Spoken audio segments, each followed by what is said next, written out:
ফরাসি president Emmanuel ম্যাক্রোর আনুষ্ঠানিকভাবে ফিলিস্তিনের রাষ্ট্রকে স্বীকৃতি দেওয়ার সিদ্ধান্তের নিন্দা জানিয়েছে যুক্তরাষ্ট্র ও ইসরায়েল।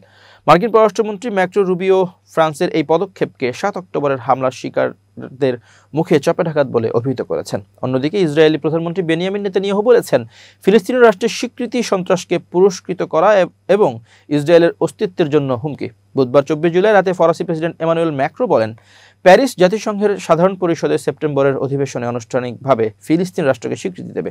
তার মতে, আজকের সবচেয়ে গুরুত্বপূর্ণ বিষয় হলো গাজায় যুদ্ধের অবসান ঘটানো এবং বেসামরিক নাগরিকদের ত্রাণ প্রদান করা। ফরাসি এই প্রেসিডেন্ট ফিলিস্তিনি প্রতিরোধ আন্দোলন হামাসের নিশ্চিতকরণ নিশ্চিত করার পাশাপাশি গাজার নিরাপত্তা ও পুনরুদ্ধার নিশ্চিত করার প্রয়োজনীয়তার উপর জোর দিয়েছিলেন।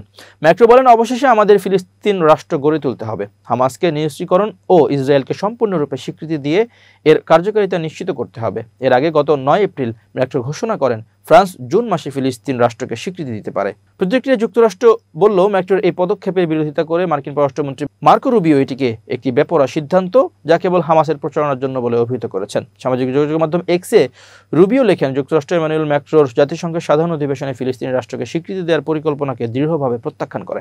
এই বেপরোয়া সিদ্ধান্ত কেবল হামাসের প্রচারণার জন্য এবং শান্তিকে পিছিয়ে দেওয়ার জন্য। এটি ৭ অক্টোবরের ভুক্তভোগীদের মুখে চাপাঢাকাত ইসরায়েলের প্রতিক্রিয়া।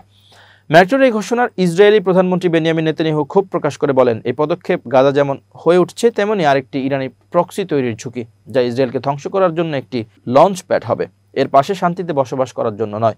অন্যদিকে সামাজিক যোগাযোগ মাধ্যম এক্সে ইসরায়েলের প্রতিরক্ষামন্ত্রী ইসরায়েল কাট লেখেন, আমরা এমন একটি ফিলিস্তিনি সত্তা তৈরি হতে দেব না যা আমাদের নিরাপত্তার ক্ষতি করে, আমাদের অস্তিত্ব ঝুঁকির মুখে ফেলে এবং ইসরায়েলি ভূমিতে আমাদের ঐতিহাসিক অধিকার লঙ্ঘন করে। এই গুরুতর হুমকি প্রতিরোধে আমরা সকলে ঐক্যবদ্ধ। তিনি ম্যাক্রোর এই সিদ্ধান্তকে সন্ত্রাসবাদের কাছে লজ্জাজনক আত্মসমর্পণ, সেই সঙ্গে খুনি ও ধর্ষক হামাসকে সমর্থন ও পুরস্কৃত করা অভিহিত করে তীব্র নিন্দা করেছেন।